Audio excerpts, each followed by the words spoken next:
সুপ্রিয় ষষ্ঠ, সপ্তম এবং অষ্টম শ্রেণীর শিক্ষার্থী বন্ধুরা, তোমরা যারা 2025 শিক্ষাবর্ষে ক্লাস 6, 7 এবং 8-এ পড়াশোনা করতেছো, নতুন ভর্তি হয়েছো, তো তোমাদের এবছর অর্ধবার্ষিক ও বার্ষিক পরীক্ষাটি কয়টি বিষয় পড়তে হবে, কখন পরীক্ষা হবে এবং কোন বিষয়ে কয় নম্বর এবং সপ্তাহে কয়টি ক্লাস পাবে, চলো দেখে নেওয়া যাক এই ভিডিওটিতে।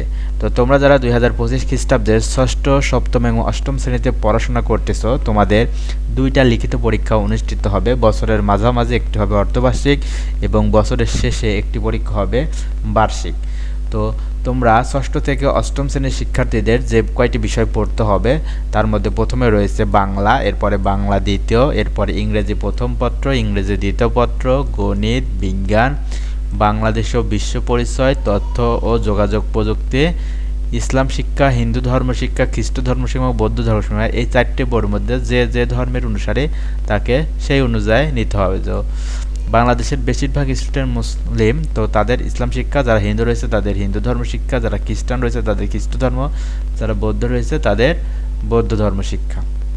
এই 9টি বই সবার জন্য এবং আরও একটি বই নিচ থেকে পড়তে হবে, যে আরবি, সংস্কৃত, পালি, শারীরিক শিক্ষা, স্বাস্থ্য, কর্মজীবনমুখী শিক্ষা, কৃষি শিক্ষা, রাষ্ট্রবিজ্ঞান, চারু ও কারুকলা অথবা সঙ্গীত। এই এতগুলো বিষয়ের মধ্যে যে কোনো একটি বিষয়। তো এই 10 নম্বরে যতগুলো বিষয় রয়েছে এই বিষয়গুলো তোমাদের ধারাবাহিক মূল্যায়ন হবে, যেটা লিখিত কোনো পরীক্ষা হবে না এবং মেন পরীক্ষার নম্বরের সাথে এই নম্বরটা যুক্ত হবে না, শুধু তোমাদের ক্লাসে ধারাবাহিক মূল্যায়ন হিসেবে এই বিষয়টি থাকবে। তো 1 থেকে 9 পর্যন্ত এই বিষয়গুলো খুবই গুরুত্ব সহকারে পড়তে হবে, কারণ এখানে লিখিত পরীক্ষা হবে এবং তোমার ফলাফলে এই বিষয়ের প্রভাব পড়বে।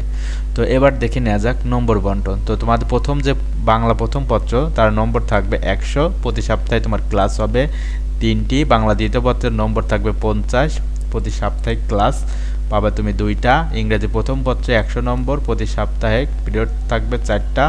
ইংরেজি দ্বিতীয় পত্রে 50 নম্বর, যার প্রতি সাপ্তাহিক ক্লাস পাবা 2টা। গণিত বিষয় 100 নম্বর, প্রতি সপ্তাহে 5টা ক্লাস, অর্থাৎ তোমার রবি থেকে বৃহস্পতি 5 দিনই ক্লাস হবে গণিতে। বিজ্ঞান 100 নম্বর, প্রতি সাপ্তাহিক ক্লাস থাকবে 5টি। বাংলাদেশ ও বিশ্ব পরিচয় 100 নম্বর, প্রতি সাপ্তাহিক ক্লাস থাকবে 3টি। তথ্য যোগাযোগ প্রযুক্তি 50 নম্বর, প্রতি সাপ্তাহিক ক্লাস থাকবে 2টি। এবং ইসলাম শিক্ষা, হিন্দু ধর্ম শিক্ষা, খ্রিস্ট ধর্ম এবং বৌদ্ধ ধর্ম, এখান থেকে যে কোনো একটি বিষয় তোমাদের পড়তে হবে, নম্বর থাকবে 100, প্রতি সাপ্তাহিক ক্লাস বা পিরিয়ড সংখ্যা পাচ্ছ 3টা। এবং ধারাবাহিক মূল্যায়নের যে একটি বিষয় এখান থেকে তোমরা বেছে নেবা, সেখানে তোমার প্রতি সাপ্তাহিক ক্লাস থাকবে 1টি। এই টোটাল প্রতি সাপ্তাহিক তোমাদের 30টি ক্লাস থাকবে এবং তোমাদের অর্ধবার্ষিক এবং বার্ষিক পরীক্ষার যে পূর্ণ নম্বর সেই নম্বরটি হচ্ছে 800। তো ধারাবাহিক মূল্যায়নের মধ্যে তোমাদের শ্রেণীর কাজ থাকবে, অনুসন্ধান, ব্যবহারিক কাজ প্রজেক্ট বা অ্যাসাইনমেন্ট থাকবে এবং শ্রেণীর অভিজ্ঞতা থাকবে। আর এবার দেখে নেওয়া যাক তোমাদের যে এক শিফটের স্কুলের জন্য কিছু নিয়মকানুন। তো এক শিফটের স্কুল, বাংলাদেশের বেশিরভাগ স্কুলে হচ্ছে এক শিফটের। তো রবি থেকে বৃহস্পতিবার প্রতিদিন 6টি পিরিয়ড, সপ্তাহে 30টি পিরিয়ড অনুষ্ঠিত হবে, যেগুলো এক শিফটের স্কুল। এবং প্রথম পিরিয়ডের ব্যাপ্তি থাকবে 60 মিনিট, পরবর্তী পিরিয়ড সমূহের ব্যাপ্তি থাকবে 50 মিনিট। দৈনিক প্রারম্ভিক সমাবেশের মেয়াদ 15 মিনিট এবং টিফিন বিরতি থাকবে 45 মিনিট। মোট সময় 6 ঘন্টা।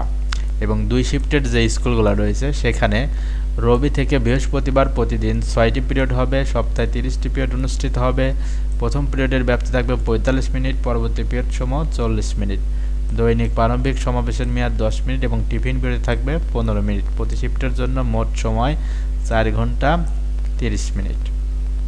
তো এই ছিল ষষ্ঠ থেকে অষ্টম শ্রেণীর বিষয় কাঠামো, নম্বর বন্টন এবং মূল্যায়ন পদ্ধতি। আশা করি ভিডিওটি তোমরা বুঝতে পেরেছো। সামনে তোমাদের এই ষষ্ঠ থেকে অষ্টম শ্রেণী অথবা নবম, দশম এবং ষষ্ঠ থেকে এক কথায় দশম শ্রেণীর প্রত্যেকটি ক্লাসের গুরুত্বপূর্ণ ভিডিও এই চ্যানেল ব্রাইট লার্নিং পয়েন্ট, এই চ্যানেলটিতে তোমরা পেয়ে যাবে। তো এই ভিডিওটি ভালো লাগলে অবশ্যই লাইক, কমেন্ট করতে ভুলবে না এবং চ্যানেলটি সাবস্ক্রাইব করে সাথেই থাকবে, যাতে নতুন ভিডিও দিলে তোমরা সাথে সাথে পেয়ে যাও। ধন্যবাদ।